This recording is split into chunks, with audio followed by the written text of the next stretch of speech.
Depuis plusieurs semaines, certains médecins généralistes font grève. Ils demandent notamment une hausse du prix des consultations également, qui passerait de 25 à 50 euros. Pour en parler, Éric-Alain Junès, bonsoir. Bonsoir. Vous êtes médecin. Alors, la hausse du montant de la consultation qui passerait de 25 à 50 euros, est-ce que pour vous, c'est une bonne solution ? Alors, ce n'est pas une solution. Déjà à la base, d'abord, ce n'est pas une revendication qui est portée par l'ensemble de la profession, mais c'est la revendication qui a été retenue par l'ensemble des médias. On ne parle que de ça, alors que la réalité du mouvement de grève, elle n'est pas liée à une augmentation tarifaire, même si cette augmentation est parfaitement légitime. On est aujourd'hui les médecins les moins bien payés d'Europe. Donc il est tout à fait légitime non seulement de revaloriser le montant de cette consultation, qui, je le rappelle, est notre seul acte. Le médecin généraliste n'a pas d'acte technique, il est payé, c'est un acte intellectuel, et tout au long de ces dernières années, on a vu une dévalorisation des professions de vocation, et notamment de l'acte intellectuel. Donc il est parfaitement légitime que cet acte soit réévalué. Mais ça n'est pas la seule revendication. Nous voyons le système de santé aller dans le mur. Ça fait des années qu'on tire le signal d'alarme, et nous ne sommes pas entendus. Parmi les revendications qui sous-tendent notre mouvement, il y en a beaucoup qui ne sont pas mises en valeur. Quand on voit qu'en Ile-de-France, plusieurs dizaines de milliers de patients qui sont en affection longue durée, c'est-à-dire des gens qui ont des maladies chroniques, des maladies graves, n'ont pas de médecin traitant. Vous croyez qu'on peut se satisfaire dans notre profession ? J'entendais le boulanger qui veut donner du bon pain aux Français. Ben nous, on veut donner des bons soins à nos patients. Et on veut que tous nos patients soient bien soignés. Donc, l'augmentation du montant de la consultation, c'est pas pour doubler nos revenus, c'est pour prendre plus de temps, parce que nous avons des pathologies de plus en plus complexes à traiter.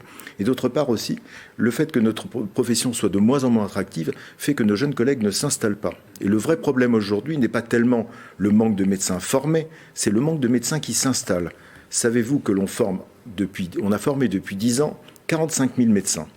Seuls 10% se sont installés. Ah oui. Alors, vous pouvez augmenter le numerus clausus autant que vous voulez, tant que cette profession ne sera pas attractive. Que ces jeunes médecins ne s'installent pas. Mais je l'explique de manière très simple. Le métier n'est plus attractif. Ses conditions d'exercice deviennent de plus en plus complexes. Quand, si vous voulez, on nous dit, et ça fait des décennies que ça dure, qu'on demande des simplifications, par exemple, dans les tâches administratives. On nous dit, on va vous permettre d'embaucher des assistants pour traiter ces tâches administratives. Enfin, c'est quand même ridicule. Pourquoi ne pas supprimer tout simplement ces tâches administratives ? Moi, je n'ai pas besoin d'un assistant qui va faire des lettres à la Sécu toute la journée ou régler des problèmes administratifs. J'ai besoin éventuellement d'un assistant qui m'aide dans mon travail médical. Donc, si vous voulez, ces fausses bonnes idées qui consistent à nous proposer de l'aide pour nos tâches administratives, supprimons-les. Qui consistent à déléguer à des non-médecins des tâches médicales, c'est extrêmement préjudiciable à la santé de nos patients. Il n'y a pas de petite ou de grande médecine. Il y a la médecine, ça s'apprend en 10 ans, et on ne peut pas dévoyer comme ça le soin et dégrader l'offre de soins. Je vous rappelle quand même que la France est un des pays qui paye le plus cher pour sa santé. Les gens n'en ont pas pour leur argent, et ça fait des décennies que ça dure, et ça fait des décennies qu'on le dénonce, et ça fait des décennies que l'on donne avec toute la sincérité du monde, de très mauvaises réponses à d'excellentes questions. Donc il serait temps qu'on écoute un petit peu la profession. Elle a des choses à dire. Et il est regrettable, si vous voulez, que ne soit mise en avant que l'augmentation des honoraires de 25 à 50 euros, même si cette augmentation peut paraître légitime. Difficulté d'installation, on pourrait croire que c'est une problématique qui touche plutôt la province, mais rien que dans les Yvelines, c'est aussi une réalité. Bien sûr, les déserts médicaux, on dit qu'il y a des déserts médicaux en France. D'abord, avant les déserts médicaux, il y avait des déserts tout court. C'est-à-dire que s'il suffisait de planter un médecin pour faire reculer le désert, comme je le dis, on en mettrait un tous les 10 km dans le Sahara et il n'y aurait plus de désert. Donc déjà, si vous voulez, l'idée de dire que moi, pendant 20 ans, j'ai entendu dire oui, les médecins veulent s'installer sur la Côte d'Azur, c'est pas vrai. Il y a aujourd'hui déserts médicaux sur la Côte d'Azur comme partout ailleurs. La vraie question, c'est pourquoi on a formé 45 000 médecins en 10 ans et pourquoi il n'y en a que 5 000 installés. Moi, c'est ça la vraie raison. Et tant qu'on ne rendra pas l'installation attractive, tant qu'on n'incitera pas nos jeunes collègues à s'installer, et c'est pas avec des mesures coercitives comme celles que l'on voit arriver, ou des mesures qui consistent à déléguer des soins, qu'on va inciter nos collègues à s'installer. Voilà. Alors, selon la Fédération française des médecins généralistes, 11% des patients de plus de 17 ans n'ont pas de médecin généraliste et la moyenne nationale est de 800 patients par médecin. Vous, quel est votre patientèle ? Moi, je regarde pas ma patientèle tous les jours, mais la dernière fois que j'ai regardé, on devait être autour de 1500. Donc cette moyenne de 800, vous la considérez comment Je ne sais pas très bien à quoi elle correspond, je n'en ai pas vraiment entendu parler, mais je crois que mes collègues sont plutôt aux alentours des chiffres comme ceux que je viens de citer, 1500, entre 1500, entre 1300 et 2000 patients. Voilà, en général, c'est plutôt ce chiffre-là que je retiens. Donc c'est assez considérable. Oui, c'est assez considérable. Et si on met en place un certain nombre de dispositions comme ceux qu'on a entendus, par exemple de déléguer à des infirmiers de pratique avancée des soins sous l'autorité d'un médecin, c'est plus 1500 patients, c'est 10 000 qu'il va falloir gérer, dont plus des 4/5 qu'on n'aura jamais vus. Donc, si vous voulez, si le système de santé que l'on paye fort cher aujourd'hui, c'est pour arriver à ce niveau de dégradation, nous, on n'est pas d'accord. Vous êtes obligé d'en refuser beaucoup aujourd'hui, de patients ? Moi, enfin, vous savez, c'est très difficile de dire de refuser. Moi, je ne refuse pas de recevoir. J'ai été élevé au biberon des soins que l'on doit donner, que l'on doit offrir. Mais si vous voulez, forcément, il y a un certain nombre de patients qui ne trouvent pas de réponse à leurs demandes. Et on voit bien ce qui se passe aujourd'hui à la maison médicale de garde de Montigny, qui est en grande souffrance aussi. Et il faudrait aussi qu'on puisse en parler, où la majeure partie des gens qui consultent en dehors des heures d'ouverture des cabinets ne consultent pas pour des problèmes urgents, mais parce qu'ils n'ont pas pu avoir accès à leur médecin traitant. Donc des gens viennent le soir, on n'est plus dans de la consultation de permanence de soir, on est dans de la consultation de nuit ou de week-end, ce qui n'a rien à voir. Et sur le nombre de patients qui augmente de manière exponentielle, le plus souvent, on est amené à avoir des patients qui n'ont pas pu consulter leur médecin traitant. D'ailleurs, cette problématique des déserts médicaux est très préoccupante dans les Yvelines. Vous le disiez à l'instant, Grégory. Nous sommes allés demander aux Yvelinois s'ils avaient des difficultés pour trouver des médecins. Les propos recueillis par Julien Leroy et Ludivine Canard.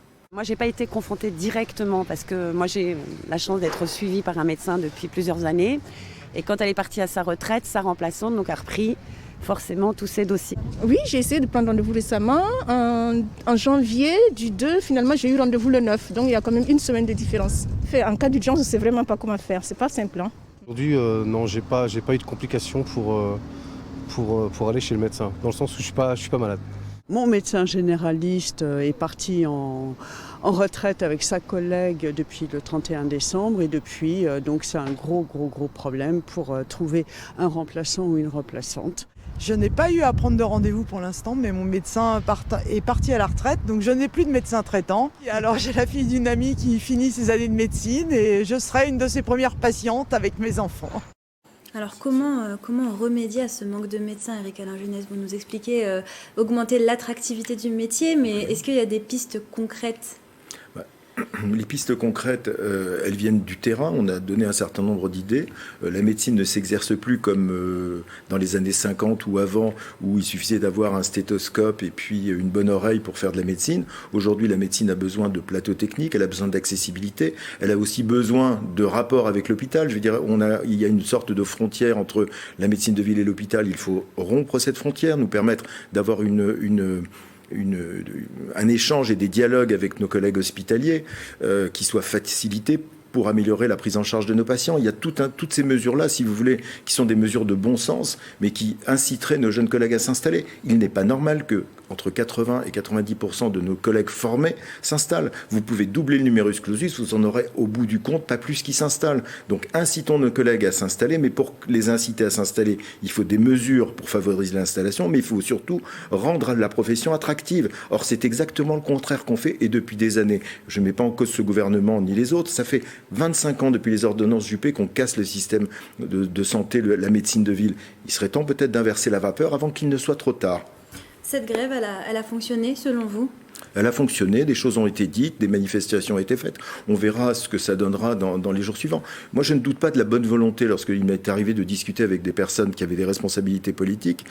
Les personnes que j'ai en face de moi étaient sincères. C'est-à-dire qu'ils me disaient, mais oui, vous avez ce problème, on va le régler comme ça. Vous avez trop de monde, on va déléguer aux pharmaciens, on va déléguer à des infirmiers, on va laisser les kinés travailler. Mais attendez, on est où là?